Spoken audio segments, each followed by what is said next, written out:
AM Business.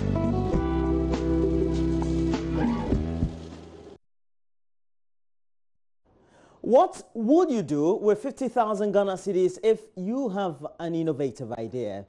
And the government, through the National Entrepreneurship and Innovation Plan, intends to support people with such creative thoughts with at least 50,000 Ghana cedis to turn these ideas into real-life changing businesses that could help build industrialized economies in Ghana. Well, on AM Business today, Sheila Tamaklo finds out what stakeholders make of the new initiative by government. Meet Dorinda Mate, CEO for We Naturals. Her products just won the award for the best natural hair brand at the Afikinki Awards Ghana. We Naturals makes hair products for natural hair. We are a small business. As you can see, we are almost 3 years. 3 years, will be 3 in September. Right now, I've mentioned all the number of retailers and distributors that we have. Most of them, this is all they do. So that's employment. Aside that, over here we have 25 permanent staff. And as and when we need more hands, we take people on temporary basis to help us.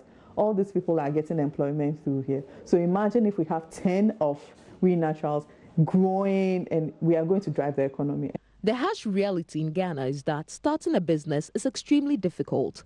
But Dorinda has achieved some successes in spite of the crippling setbacks in the economy. I started We Naturals with a savings that I was saving then. So I started with a savings, and then with time I plowed the money back in and all that. So it's a little bit different, but that doesn't mean that the challenge is not there. The challenge is very much there. For a lot of people, getting funding, because I tend to speak to a lot of people who want to start their new businesses and all. So one of the things I tell people is it doesn't matter how much, just save something, but the challenge is there to access money. The bulk of SMEs are within the services sector, a sector that contributes over 50% of the nation's GDP. John Armour is the CEO of Orias Group, a business consulting firm. John loves to see people engage in creative livelihood-enhancing ventures. He believes young people like him can be productive in the services sector by finding innovative solutions to challenges in the business landscape. We realized the private sector will not employ as much people as we expected. The more greater problem was, where are the jobs and how do we get more young people the jobs? And so we set up Orias 8 years ago to answer that question and help create the next generation of entrepreneurs. And our mission is really to be behind a global business from Africa by providing a number of things. One is to provide capacity building, training, business advisory services, business development services in helping them create their pitch, business plans, financial plans, but providing the right policies to improve governance for better sustainability of businesses in Africa. John is, however, worried that managers of startups and their staff still lack the required training for growth. He says there's a need for entrepreneurs to adopt and implement systems and structures that will make their organizations function as a sustainable business. For most startups that we work with, and we realize that there's a lot of passion in Ghana for more young people to start businesses and for more youth to start businesses, but the ideation stage is wrong. We are not investing in building good products and good brands that can be invested in or can grow. We're seeing small ideas who have not been thought through. So we must now begin to apply design and systems thinking and many more models in making sure that we're building products that are based on needs, that can grow, needs that have a market, needs that have numbers to drive growth. The story of these two startups are like that of many others in the country. According to the World Bank, approximately 70% of all micro, small and medium-sized enterprises in emerging markets lack access to credit.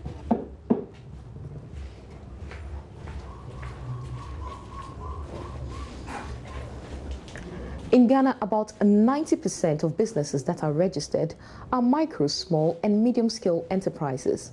A great indication that a large proportion of our economic development is hinged on this particular sector. However, growth in this particular industry is hampered by a few challenges, key amongst them being access to funds or credit.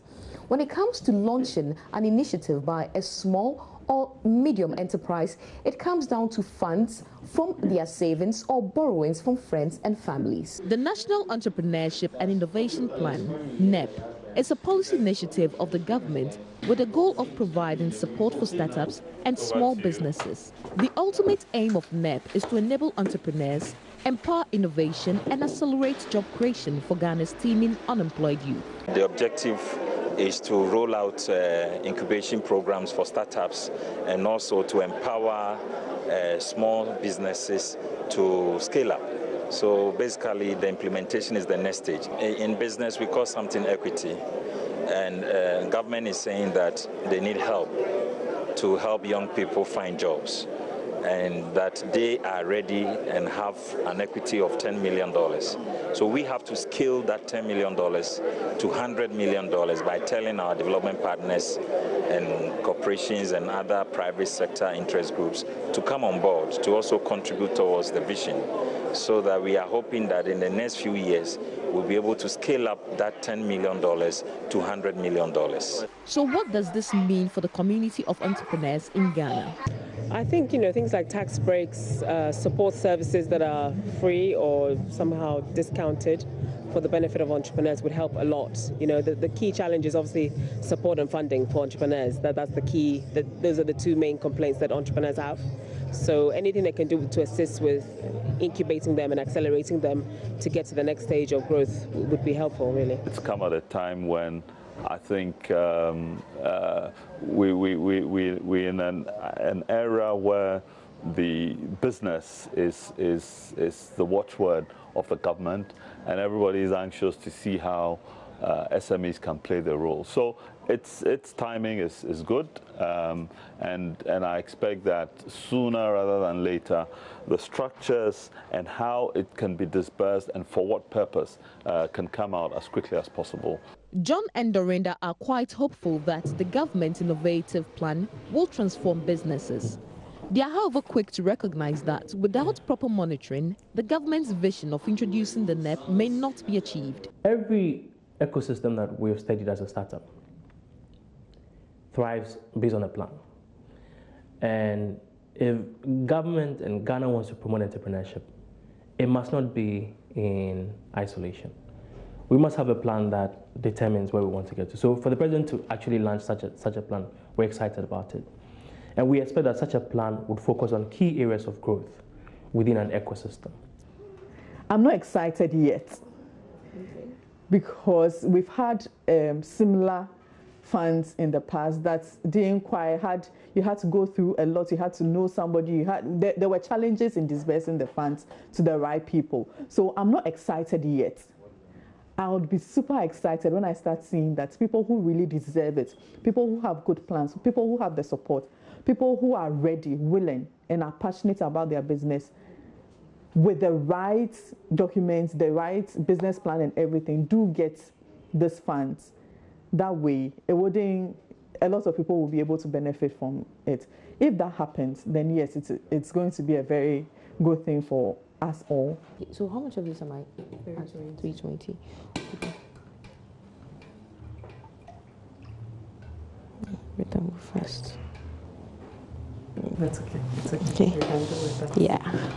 So right from this small production room here, raw materials are being turned into finished goods for sale not just on the Ghanaian market, but for export into other foreign markets. So imagine what some seed funds from this National Entrepreneurship and Innovation Plan could do for such businesses. Okay. Which one? This one? Yes.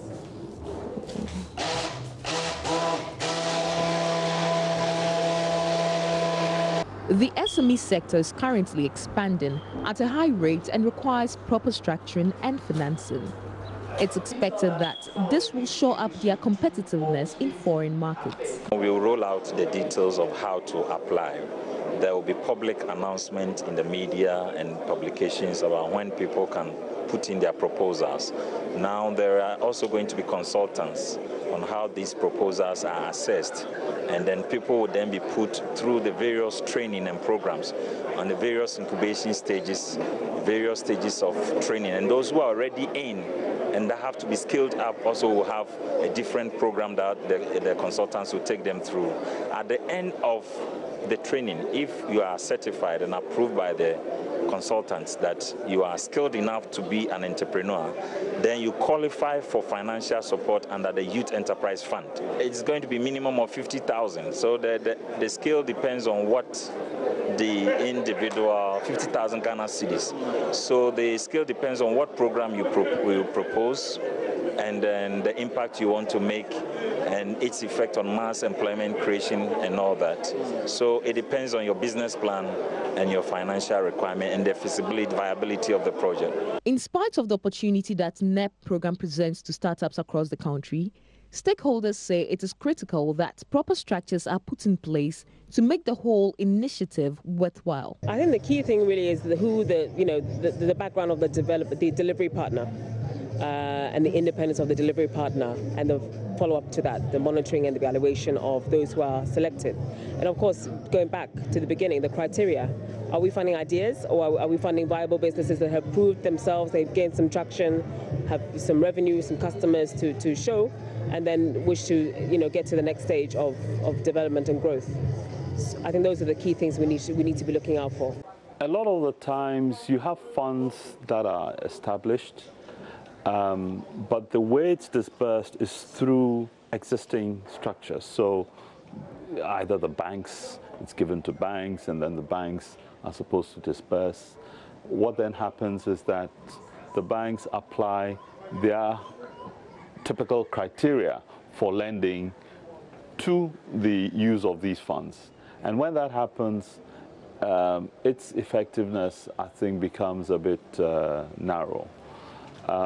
What I'd like to see is perhaps a completely new organization that manages the fund, that ensures that the needs of SMEs are really looked at. Our view of startups and entrepreneurship is that it is a growing space that provides opportunities for job creation and economic development when well explored. Today in Ghana, the potential is being stifled because of a number of challenges. However, it is believed that with proper funding and mentorship, the industry could live up to its full potential.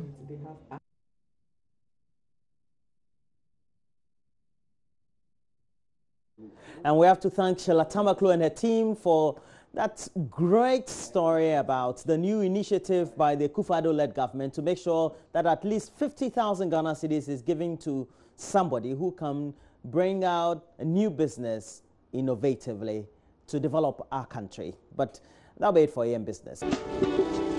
AM Business.